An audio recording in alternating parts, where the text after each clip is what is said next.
것 같고, 선생님 필기의 색깔은 대충 이런 걸 의미한다라고 생각을 하시면 되고, 근데 너희가 이 필기에 보이는 내용들, 화면에 보이는 필기들을 다 받아 적는 게 지금 중요하지는 않을 것 같아.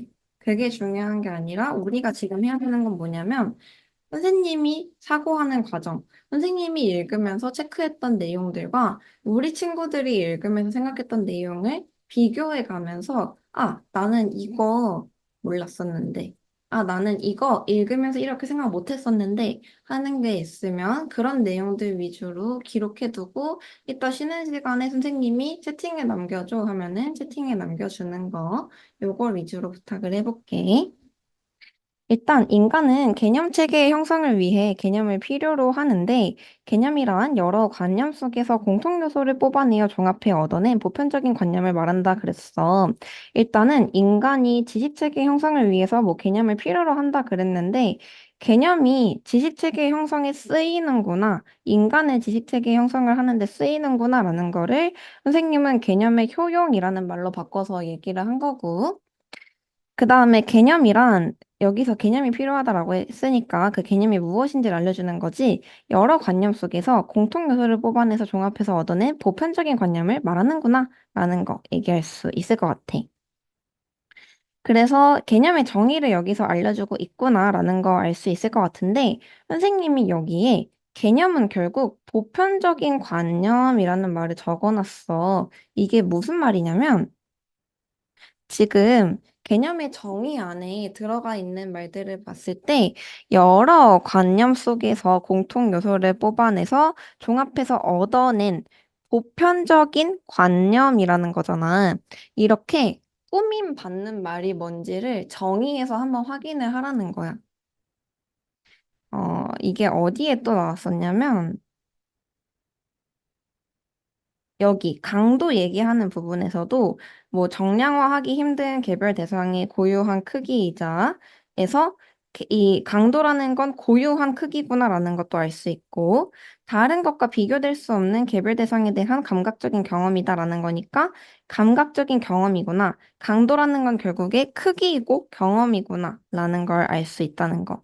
정의가 나올 때 그 관형절들을 잘 보자라는 거를 얘기를 하는 거고 그 다음에 이러한 개념을 통해 체계와 기준을 머릿속에 먼저 정해놓고 그것을 현실에 적용하는 개념주의적 태도를 지닌 근대 사상가들이 있었다 그랬어. 일단은 어쩌고 저쩌고 하는 개념주의적 태도라는 말이 나오고 있으니까 이 앞에 꾸며주는 말, 즉 관형절이 개념주의적 태도의 정의를 뜻하는구나 라는 거 알 수 있을 것 같아. 그 관형절이라는 말이 무슨 뜻이냐면 이런 식으로 뭐뭐 하는으로 끝나는 어떤 체언을 꾸며주는 절을 얘기를 하는 거거든. 그래서 앞에 꾸며주는 말을 통해서 여기서는 이 개념주의적 태도라는 게 어떤 의미인지를 우리한테 알려주고 있다라고 할 수 있을 것 같고. 그래서 선생님이 방금 얘기한 것처럼 관형절과 용어 형태로 정의가 제시되기도 한다 그랬는데 체계화부터 적용하는까지가 개념주의적 태도를 꾸며주니까 이 앞에 괄호로 표시한 게 관형절이라고 얘기할 수 있고 뒤에 오는 개념주의적 태도가 용어라고 얘기할 수 있지. 이런 식으로 관형절, 용어의 형태로 나왔을 때 앞에 있는 관형절이 이 용어의 정의가 될 수 있다. 라는 거 기억을 해두시면 좋을 것 같고요. 그 다음에, 하지만 들레즈는 이 세상에 동일한 것은 없다는 전제하에 세상을 개념으로만 파악하려는 태도를 비판하고 개별 대상의 특수성에 주목하는 차이의 철학을 제시했다 그랬어. 그러면 들레즈라는 학자가 지금 나오고 있지. 우리가 인문지문을 읽으면서 학자 이름이 나오면, 뒤에서 다른 학자도 알려주려나? 다른 학자랑 비교하려나? 라는 생각을 할 수가 있는데, 요 글에선 그렇진 않았던 것 같아. 아, 물론 그 개념주의적 태도를 지닌 근대 사상가들과 대조된다라고 얘기할 수는 있겠지만은, 그건 앞에 나왔던 내용이고, 뒤에 다른 학자가 나오진 않았던 것 같아.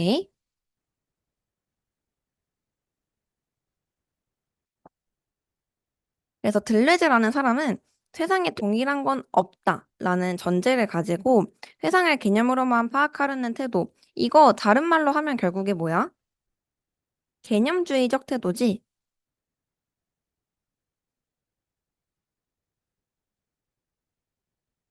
그래서 개념주의적 태도를 비판했다라고 얘기할 수 있을 것 같고,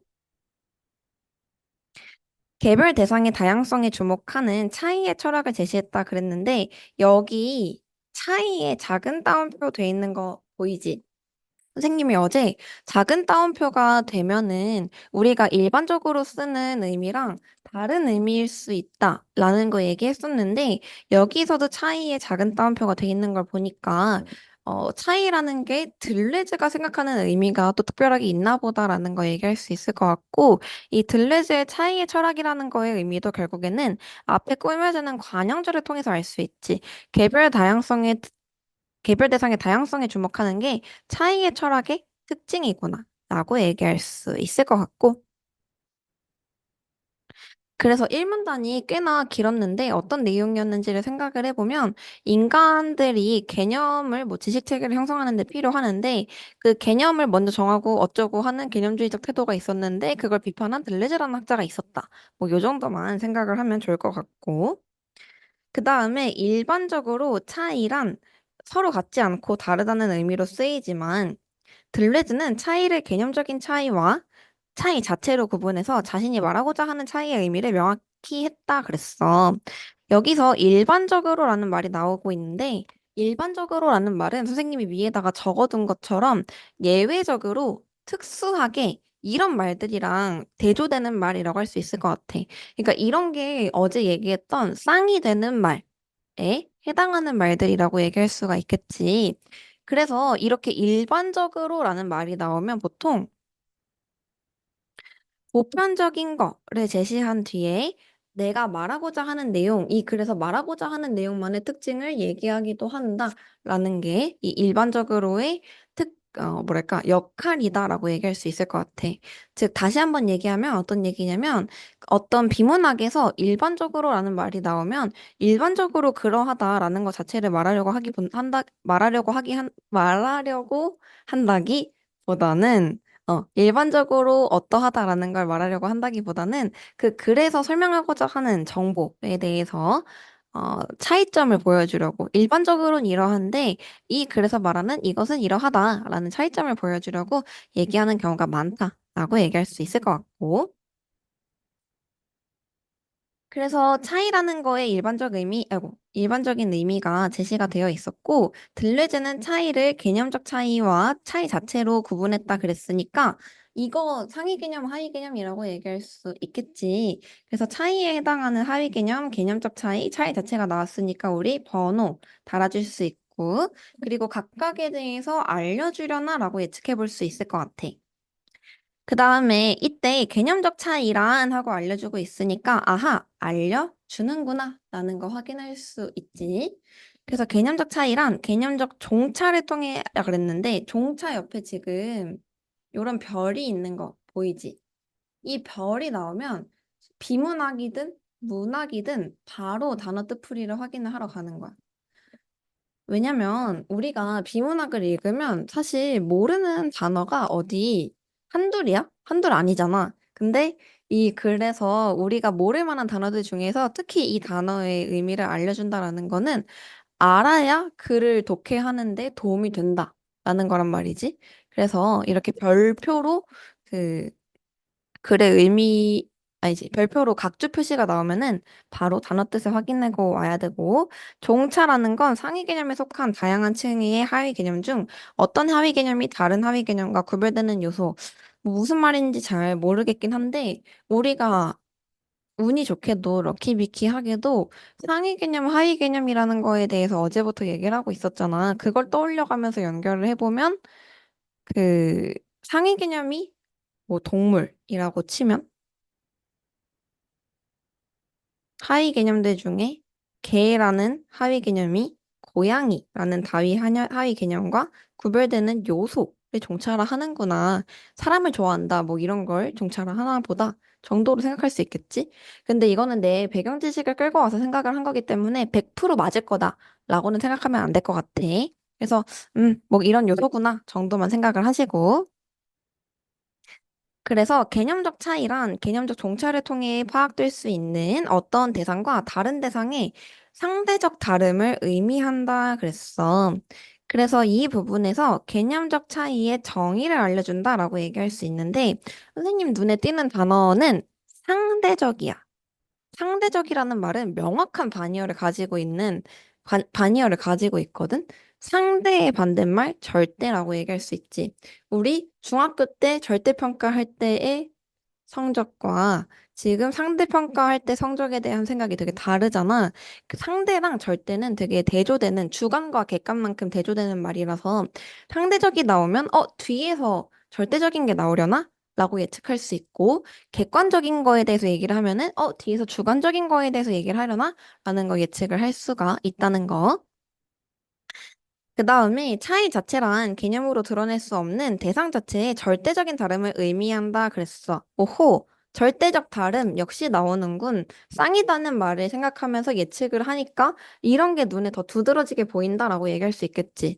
너희가 만약에 상대적이라는 말과 절대적이라는 말이 반이어다, 쌍이 되는 말이다라는 걸 모르고 있었더라면 이 상대적 다름, 절대적 다름 잘 체크하지 못했을 수 있을 것 같아. 하지만 이걸 인지한다면 다음부터는 상대적이라는 말이 나왔을 때, 또 절대적인 거에 대해서 얘기해 주려나? 라는 거 예측해 볼 수가 있겠지? 그러면 그때부터는 이 상대적인 것과 절대적인 것 간의 차이점을 더 명확하게 확인할 수 있을 거고, 차이점이 문제에 나오기 때문에 중요하다라는 거 다시 한번 얘기해 볼게. 하여간 이 들레즈의 차이에는 개념적 차이랑 차이 자체가 있다 그랬는데 개념적 차이는 상대적 다름이고 차이 자체는 절대적 다름이구나. 근데 뭔 말인지 사실 잘 모르겠어. 그냥 글쿤 싶어. 근데 뒤에서 운이 좋게도 또 예를 들어주고 있지. 그러니까 우리는 여기서 나왔던 설명들이랑 사례를 대응을 하면서 이해를 하면 돼. 그러니까 모든 걸 다 이해할 필요는 없어. 예를 들어서 차이 자체란 개념으로 드러낼 수 없는 대상 자체의 절대적인 다름을 의미한다 라는 말이 무슨 뜻인지 이해할 필요는 없어. 그치만 사례가 나오면 설명과 사례를 대응을 하면서 이 사례가 어떤 내용인지를 이해하는 건 필요하다라고 얘기할 수 있을 것 같고. 그래서 소금의 보편적인 특성은 짠맛이나 흰색으로 볼 수가 있을 것 같은데, 이러한 특성은 설탕의 맛을 비교하거나 소금과 수채의 색깔을 비교함으로써 파악될 수 있다 그랬어. 여기서 우리가 알 수 있는 거는 이 설탕의 맛과 비교한다, 수채 색깔과 비교한다, 그럼으로써 짠맛이나 흰색이라고 하는 걸 알 수 있다라는 거니까 비교한다는 말이 결국에는 다른 것들과 상대적으로 어떻게 다른지를 확인하겠다라는 거잖아. 그래서 다른 대상들과 비교해서 알게 된 짠맛이나 흰색 같은 소금의 어떤 특성은 개념적 차이라고 얘기할 수 있을 것 같아. 그리고 여기서 설탕이나 수채 색깔 같은 것들은 뭐 개념적 종차라고도 할 수 있고 혹은 다른 하위 개념이라고도 할 수 있을 것 같아. 근데 여기까지 읽었을 때 아직 완전히 이해가 되진 않았을 수도 있을 것 같은데 즉이 나왔으니까 우리를 더 이해할 수 있는 부연 설명들을 해줄 것 같지? 왜냐면 즉이라는 말은 이 즉 앞의 문장이랑 즉 뒤의 문장의 내용이 같을 때 나오는 말이니까. 그래서 우리는 반대로 즉이 나오면 즉 앞문장의 내용이랑 즉 뒷문장의 내용이 어떻게 같은지를 잘 확인을 하면서 읽어야 돼. 일단 보시면 즉 소금과 다른 대상들과의 상대적인 비교를 통해 소금의 개념적인 차이가 형성되는 것이다 그랬으니까 나는 사실 읽으면서부터 이 짠맛이나 흰색 같은 게 소금의 개념적인 차이라는 거 생각했었고 비교라는 말만 보고도 상대적이다라는 거 떠올렸었는데 뒤에서 더 자세하게 말해주네. 좋네. 내가 생각한 게 맞네. 라고 생각을 하시면 돼. 근데 생각을 하시면 돼. 근데 여기서 그런데라고 얘기하고 있으니까 뭔가 다른 이야기 나올 것 같고, 소금이라는 개념으로 동일하게 분류되는 각각의 입자들은 그 입자마다 염도와 빛깔 등이 다를 수밖에 없다 그랬어. 우리 아까 개념이라는 게 보편적인 관념이라는 거 확인했었잖아.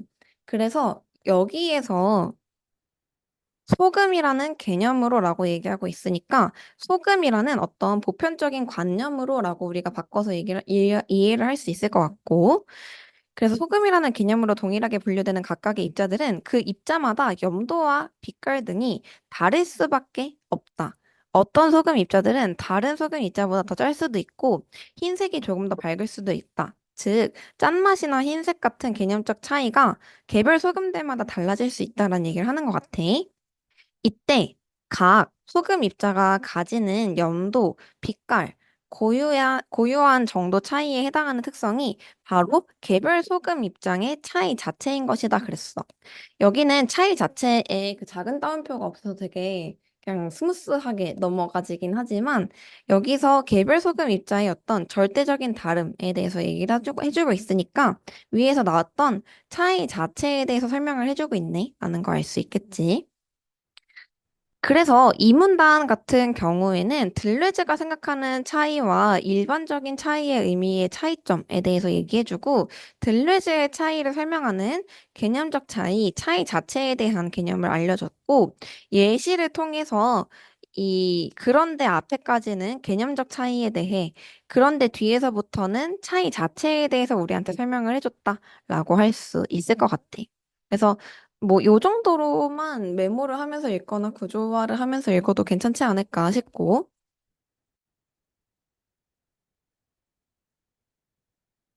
그 다음에 3문단으로 가보시면, 들르즈는 개념적 차이로는 대상만의 고유한 가치나 절대적인 다름이 파악될 수 없다고 하였다. 그랬는데 이게 뭔가 안 된다라는 거니까 이게 개념적 차이의 한계에 해당하는 내용이다라고 얘기할 수 있을 것 같아. 지금까지는 개념적 차이의 정의 알려줬으면 차이 자체의 정의도 알려주고 개념적 자체에 해당하는 사례를 알려줬으면 차이 자체에 해당하는 사례도 알려주고 했으니까 여기서도 개념적 자체의 한계를 알려줬으면 차이 자체의 한계도 알려주려나? 라고 생각을 해볼 수가 있겠지.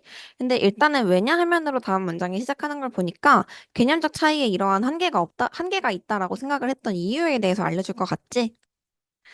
개념적 차이는 다른 대상과의 비교를 통해 파악된 결과로 다른 대상에 의존하는 방식이어서 그 과정에서 개별 대상의 고유한 특성이 무시되기 때문이다 그랬어.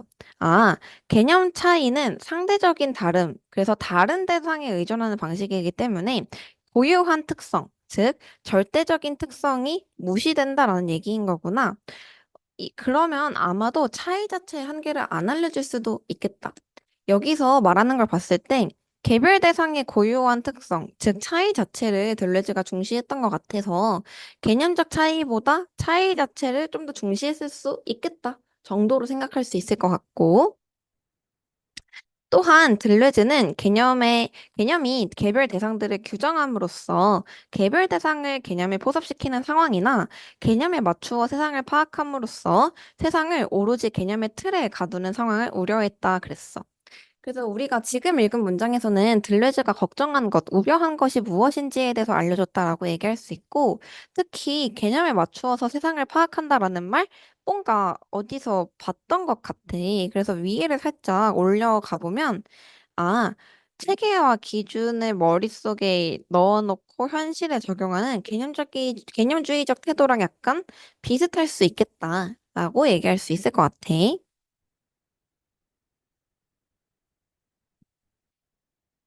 그 다음에 요 다음에서도 왜냐하면으로 시작이 되니까 들레즈가 왜 이러한 상황들을 우려했는지에 대해서 알려주겠지.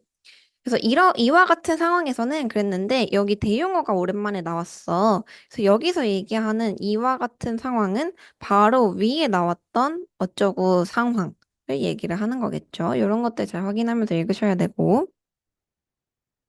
그래서 이와 같은 상황에서는 미리 정해둔 개념에 부합하는 개별 대상은 좋은 것으로 그렇지 못한 개별 대상은 나쁜 것으로 규정되는 개념의 폭력이 발생될 수 있기 때문이다 그랬어.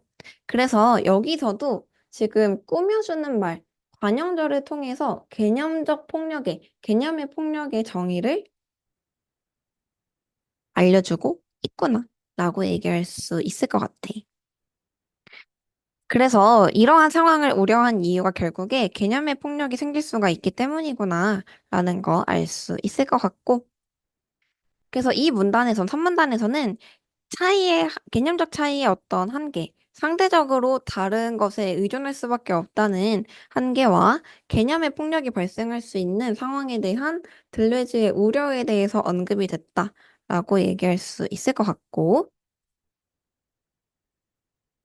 그 다음에 한 편이라고 시작을 하고, 이게 좀 긴 편이잖아, 지문이. 그래서 나라면 여기서 한번 끊을 것 같아. 왜냐면 한편 하고 나서 델레즈는 개별 대상의 차이 자체를 드러낼 수 있는 작용 원리를 반복과 강도라는 용어로 설명했다 그랬으니까 지금부터는 차이 자체에 대해서 조금 더 설명을 할 것 같거든.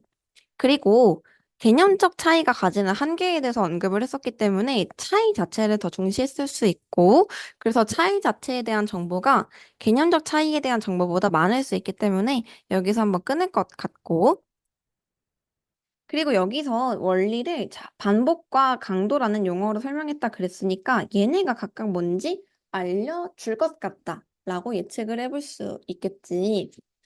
그 다음에 일반적으로 반복은 같은 일을 되풀이한다라는 의미로 쓰이지만 들르즈가 말하는 반복이란 하고 있는데 뭔가 기시감이 들지 않니? 아까 이 문단에서 차이도 일반적으로 뭐뭐지만 들레즈는 이런 식으로 얘기했었는데 같은 방식으로 여기에서도 일반적인 의미와 들레즈의 의미를 대조하고 있다라고 얘기할 수 있을 것 같고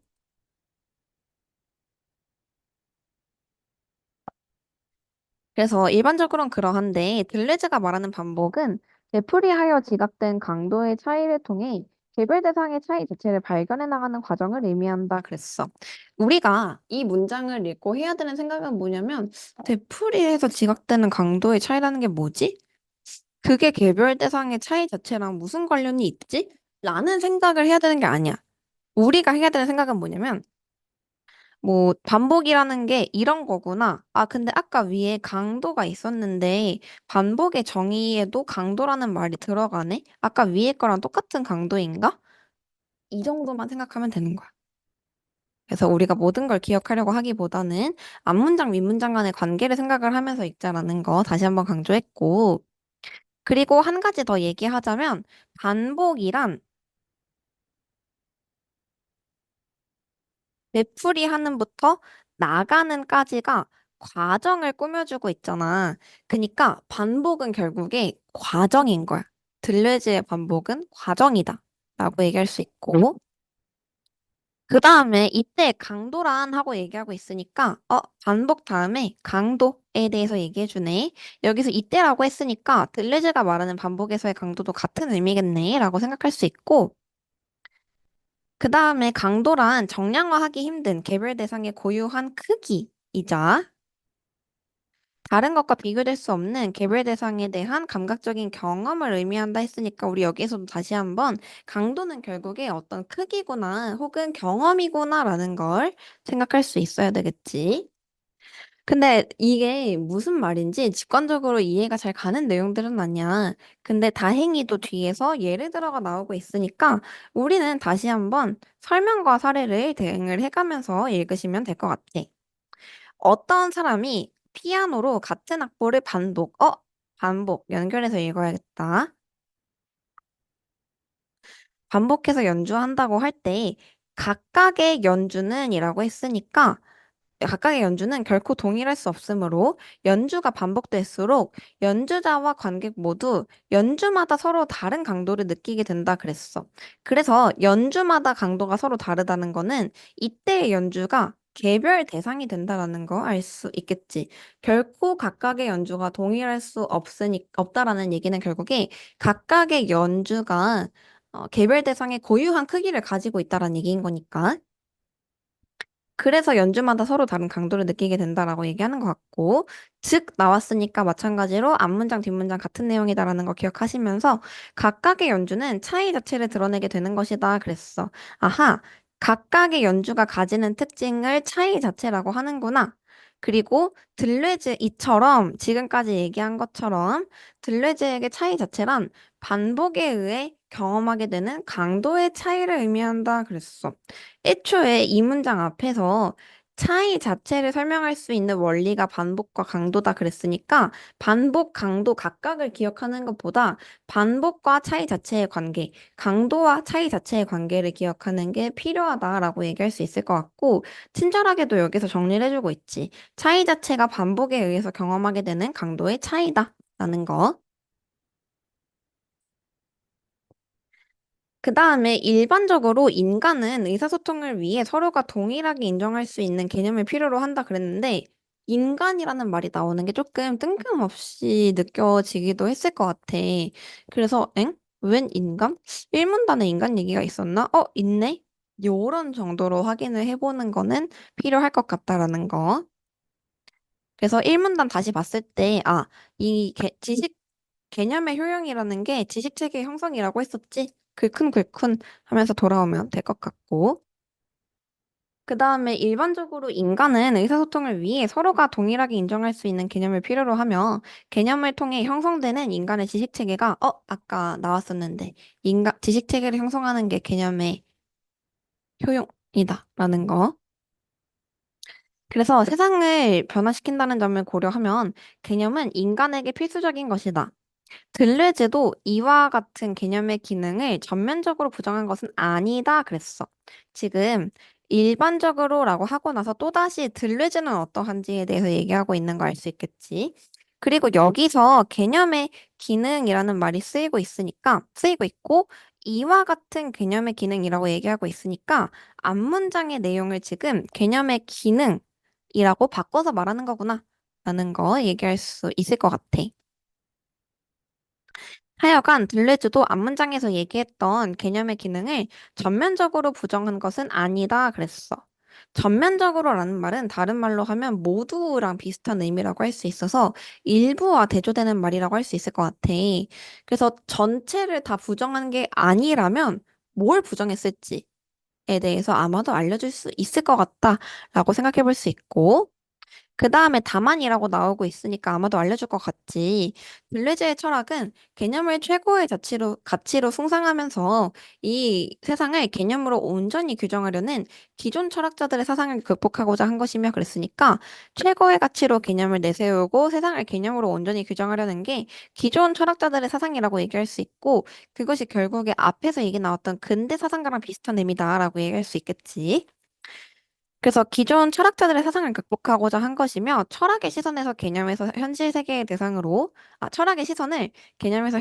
대상 자체로 돌리게 했다는 점에서 의의를 가진다. 이게 왜 의의지? 같은 생각을 하지 않는 거야. 이게 의의구나. 까지만 우리는 생각을 하는 거야.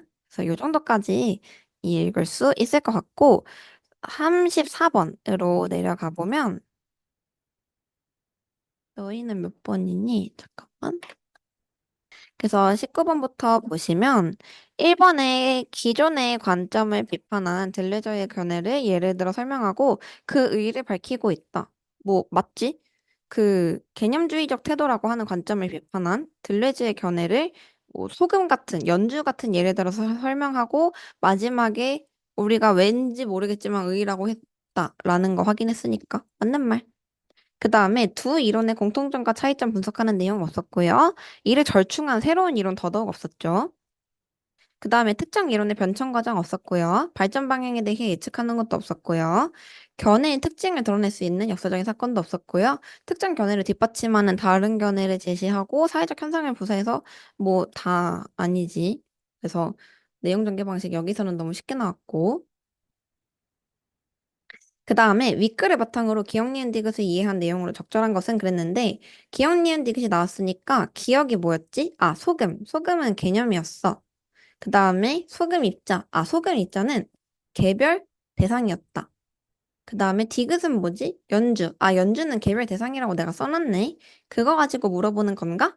라고 내려가 보면 선지에 개념이랑 개별 대상밖에 없지. 그래서 선지를 보기 전에 내가 스스로 소금은 개념이고 소금 입자랑 연주는 개별 대상이다라는 거를 지문을 무겁게 읽으면 정리할 수가 있어. 그래서 우리는 이런 것들을 잘 정리하는 걸 목적으로 글을 읽어야 한다라고 얘기하고 싶고, 그래서 이거에 준해서 풀어보면 답이 될 수 있는 게 2번 뿐이죠. 그 다음에 개념의 폭력에 대한 이해로 적절하지 않은 것은 그랬는데, 1번, 개념의 개별 대상을 포섭시킴으로써 일어난다. 그 앞문장에 나왔었던 것 같아. 이런 게 문제다, 우려된다라는 거. 그리고 개념에 맞추어 세상을 보았을 때 생기는 문제다. 뭐 1번이랑 사실 같은 비슷한 내용이지. 그리고 3번, 개별 대상이 지닌 고유한 특성만을 중요시할 때, 아니다. 고유한 특성을 무시할 때, 중요시하지 않을 때 나타나는 문제다. 그럼 답은 3번이겠다. 라고 얘기할 수 있고, 그 다음에 대상에 대한 보편적 관념만을 강조했을 때 발생할 수 있다. 보편적 관념이 뭐지? 맞다. 개념을 보편적 관념이라고 한다고 했었지? 아하, 그러면 이 선지의 의미는 대상에 대한 개념만을 강조했을 때 발생할 수 있다라는 거니까 맞는 말이겠네? 라고 생각할 수 있고, 그 다음에 개별 대상이 개념이 일치하는지 여부에 따라 개별 대상의 가치가 결정되는 것이다. 이것도 본문을 슬쩍 다시 보면은 개념에 맞추어 세상을 파악한다. 그 세상을, 개별 대상을 오로지 개념의 틀에 가둔다. 이런 말들을 이렇게 바꿔서 얘기하고 있는 거니까 답은 3번이라고 얘기할 수 있을 것 같아. 그 다음에 37번이랑 38번은 둘 다 적용 문제라고 부를 수 있는 내용들인데, 이 적용 문제라는 거는 보기를 볼 때부터 지문의 내용이랑 연결할 수 있는 것들은 연결을 해야 돼. 어떤 얘기냐면, 한나는 냉면을 소개하는 책자를 보았다. 여기서 함흥냉면과 평양냉면을 서로 비교하는 내용, 개념적 차이랑 뭔가 관련이 있으려나? 대결하는 내용을 읽고 두 냉면은 면과 육수가 다르다는 것을 알 수 있었다. 아하, 상대적 차이 얘기하네. 한나는 두 냉면의 차이를 분명하게 알게 된 것이다. 여기서의 차이는 개념적 차이라고 할 수 있겠네. 라고 얘기할 수 있지. 근데 말풍선에 보니까 한나는 냉면이 지닌 절대적 다름을 알게 된 것이군. 아닌데? 비교하는 거니까 상대적 다름인데? 라고 생각하고서 내려가 보면 너는 A를 가를 알게 된 것으로 여기고 있기 때문에 너의 의견은 들레즈 견해에 어쩌고 하다고 생각해 그랬으니까 절대적 다름으로 여기고 있잖아. 그래서 여기 가에 들어갈 말은 차이 자체겠지. 근데 이거는 지금 지문에 나와 있는 A의 내용은 개념적 차이니까 잘 생각한 게 아니죠. 그래서 부합하지 않는다를 골라야 한다는 거. 마지막으로 보기에 대해서 들레즈가 보일 수 있는 반응 그랬는데 이것도 보기를 읽으면서부터 지문의 내용이랑 연결할 수 있는 것들은 연결을 해야 한다라고 얘기할 수 있을 것 같은데 일단 보시면 헤겔은 세상을 개념적으로 파악하기 위한 방법론으로 변증법을 제시했다. 세상을 개념적으로 파악해? 그거 개념주의적 태도인데 헤겔은 근대 사상가인가? 정도 생각할 수 있고 가령 아인슈타인이라는 개별 대상은 남자, 과학자 등과 같은 더 많은 개념들을 활용한다면 완벽하게 규정될 수 있다? 들레즈랑은 다르겠다. 들레즈는 개별 대상의 절대적 다름을 중시했는데 여기서 헤겔은 아인슈타인을 남자나 과학자 같은 다른 개념들을 활용해서만 생각하고 있으니까 완벽하게 규정될 수 없다고 들레즈는 생각할 텐데 헤겔은 완벽하게 규정될 수 있다고 얘기하니까 다르겠네?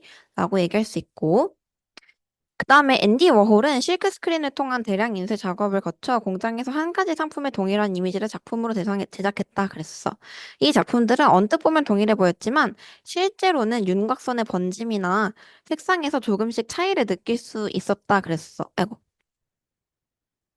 느낄 수 있었다 그랬어. 이거 한 가지 상품의 동일한 이미지를 작품으로 제작하는 거, 연주 반복하는 거랑 좀 비슷하네.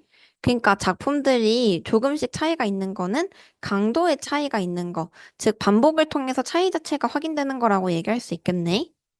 앤디 워홀의 작업은 같음을 생산하는 과정이니까 반복이라고 할 수 있겠네. 되풀이함으로써, 되풀이는 의미적으로도 반복이랑 비슷하지. 오히려 어떤 결과물도 같을 수 없음을 보여준다 그랬으니까, 들레즈의 차이 자체, 혹은 들레즈가 얘기했던 이 세상에 동일한 것은 없다는 전제에 부합하는 이야기를 하고 있구나. 라고 얘기할 수 있겠지.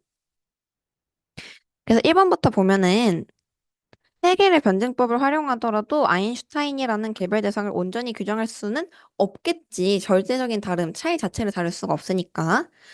그 다음에 해겔이 세상을 보는 방법론은 미리 만들어진 개념이 현실 세계의 개별 대상들을 규정하는 거지. 남자와 과학자라고 하는 미리 만들어진 개념들이 아인슈타인이라는 개별 대상을 규정하는 거니까 맞는 말이고. 3번에 앤디 워홀은 가틈을 생산하는 과정을 되풀이하며 제시한 결과물을 통해 동일한 강도가 지각될 수 있음을 보여주려 한 것이다 그랬는데, 강도가 동일할 수는 없는데. 강도가 동일하게 지각되는 게 아니라 하나도 같지 않다. 어떠한 결과물도 같을 수 없다는 걸 보여준다라는 거니까 답은 3번이겠다. 라고 생각할 수 있고. 앤디 워홀이 대량 인쇄 작업으로 제작한 작품들은 다른 것과 비교될 수 없는 개별 대상에 대한 감각적 경험을 가능하게 하겠군. 우리 아까 그 감각적 경험이라는 말 봤었는데 어디서 봤었냐면 강도 얘기할 때 봤었어. 강도가 결국에 감각적 경험이라는 거. 그러니까 앤디 워홀이 개별 대상에 대해서 감각적 경험을 가능하게 한다는 건 강도를 달리 한다는 거니까 맞는 말이겠다. 라고 얘기할 수 있고. 그 다음에 앤디 워홀의 실크 스크린 작품들에서 다른 대상에 의존하는 방식으로 파악할 수 없는 개별적인 특성이 색상과 윤곽선에 대한 지각을 통해 드러나게 되는 것이겠군. 뭐 그렇다고 할 수 있겠지. 그러면 답은 3번이겠다. 라고 얘기할 수 있을 것 같아.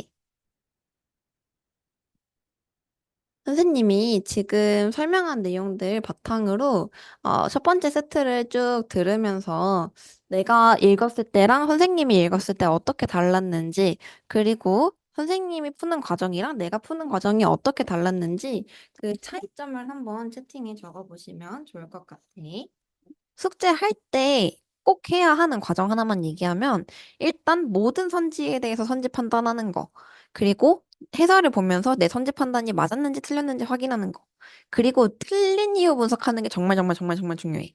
이게 무슨 얘기냐면 내가 적절한 선지를 적절하지 않은 선지로 고른 이유가 뭔지, 그리고 적절하지 않은 선지를 적절한 선지로 고른 이유가 뭔지를 분석해서 기록하는 게 필요하고, 그 다음에는 내가 같은 이유로 틀리지 않으려면 어떻게 해야 될지 보완 방법을 생각하는 게 필요한데, 틀린 이유 분석하는 거랑 보완 방법 도출하는 게 어려워. 쉽지가 않아. 근데 해봐야 너희가 스스로도 할 수 있어. 선생님이랑 방과후 하는 동안에는 선생님이 이런 이유로 틀렸으면은 이런 걸 못 봐서 그랬을 수 있어. 라고 내일 피드백을 해줄 건데, 너희가 혼자서는 선생님이 피드백을 해주지 않으니까 더더욱 생각하기가 어렵단 말이야. 그래서 이 방과후 하는 동안 틀린 이유 분석 열심히 하고 보안 방법 도출 열심히 해서 선생님이랑 같이 연습을 했으면 좋겠다. 라는 걸 얘기를 하고 싶고, 이 패들렛 주소를 선생님이 지금 톡방에 올려줄게.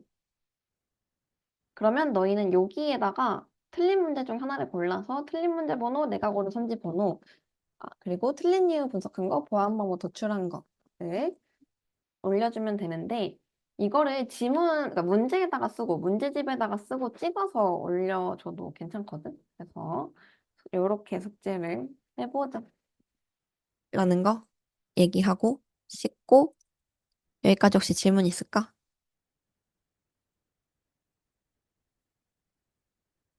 아마도 없을 것 같아, 그치? 배고플 텐데 점심 맛있게 먹고 내일 숙제는 꼭 해오시고, 자정 전까지 패들렛의 보안 방법이랑 틀린 이유 올리는 것까지 꼭 해보자. 안녕. 고생했습니다.